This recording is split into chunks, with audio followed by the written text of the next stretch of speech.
இன்றைக்கி ஆர்த்திஸ் கிச்சனில் நம்ம என்ன பார்க்க போகிறோங்க, வெறும் மிளகாத்தூள் எப்படி அரைக்கிறதுன்னு பார்க்கலாங்க. அதுக்கு நான் இந்த சாதாரண மிளகாய் வந்துட்டு 1/2 கிலோ வாங்கிட்டேங்க. காஷ்மீரி மிளகாய் 1/2 கிலோ வாங்கிட்டேங்க. இப்போ ரெண்டையுமே நம்ம வறுத்து கலந்து அரைச்சோம்னா பொடி சூப்பராக இருக்குங்க. நம்ம குழம்புக்கும் நல்ல கலர் கொடுக்குங்க, டேஸ்ட்டு கொடுக்குங்க. இப்போ நம்ம எப்படி வறுக்கலான்னு பார்க்கலாங்க. இந்த மிளகாவை எடுத்து நம்ம போட்டுக்கலாங்க வடக்கல்ல. நம்மளுக்கு சாதாரண மிளகாய் இப்படி இருக்குங்க, காஷ்மீரி மிளகாய் வந்துட்டு இப்படி இருக்குங்க. கொஞ்சம் அப்படியே தோல் சுருங்கின மாதிரி இருக்குங்க. இதுதாங்க வித்தியாசம். ஆனால் சூப்பராக இருக்குங்க, நல்லா இருக்குங்க பொடி. இப்போ நம்ம வறுக்கலாங்க.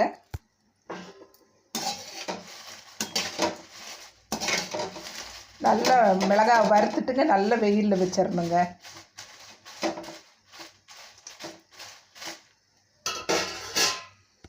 நம்மளுக்கு மிளகாய் வறுக்கும் போது நெடி வராமல் இருக்கிறதுக்குங்க அப்படியே விளக்கணைங்க 2 பொட்டு விளக்கெண்ணெயை விட்டுட்டு நம்ம வறுத்தோம்னாக்கா அந்த வாசம் வராதுங்க. இப்போ நான் வறுத்து இப்படி கொட்டிட்டேங்க. அடுத்தது காஷ்மீரி மிளகாய் வறுக்கலாம்.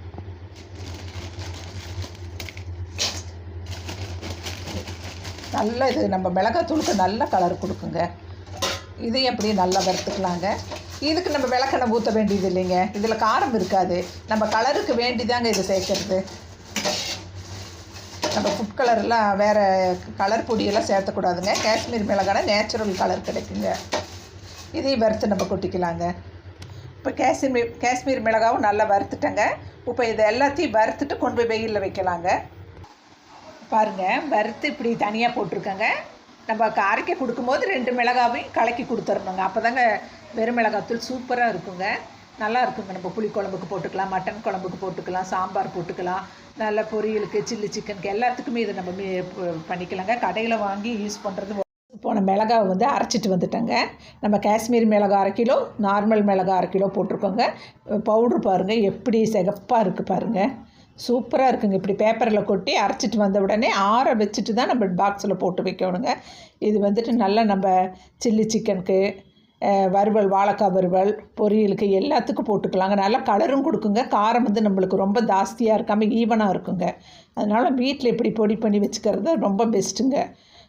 மிளகாவை நல்ல வடக்கல்ல வறுத்துட்டு வெயிலில் கொண்டு போய் வச்சுட்டு 2 நாள் காய வைக்கணுங்க. முறுமுறுன்னு மிளகாய் ஆனதுக்கப்புறம் தான் போய் அரைக்கணுங்க. சரிங்களா? இப்போ இதை வந்து நம்ம பாக்ஸில் போட்டு வச்சுக்கலாங்க. நல்லா ஆறிடுச்சுங்க. ஃப்ரெண்ட்ஸ், எனக்கு 2 பாக்ஸ் நிறச்சி வந்திருக்குங்க. இது வந்து நான் வெளியில் வச்சு யூஸ் பண்ணிக்குவேங்க. இது ஃப்ரிட்ஜில் வச்சுருவேங்க. ரொம்ப நல்லாயிருக்கும், ஃப்ரெஷ்ஷாக இருக்குங்க. ஃப்ரிட்ஜில் வச்சு நம்ம வேணுங்கிறப்ப கொஞ்சம் கொஞ்சம் எடுத்து யூஸ் பண்ணிக்கலாங்க. நான் இந்த முறையில் தான் வெறும் மிளகாத்தூள் ரெடி பண்ணுவேங்க.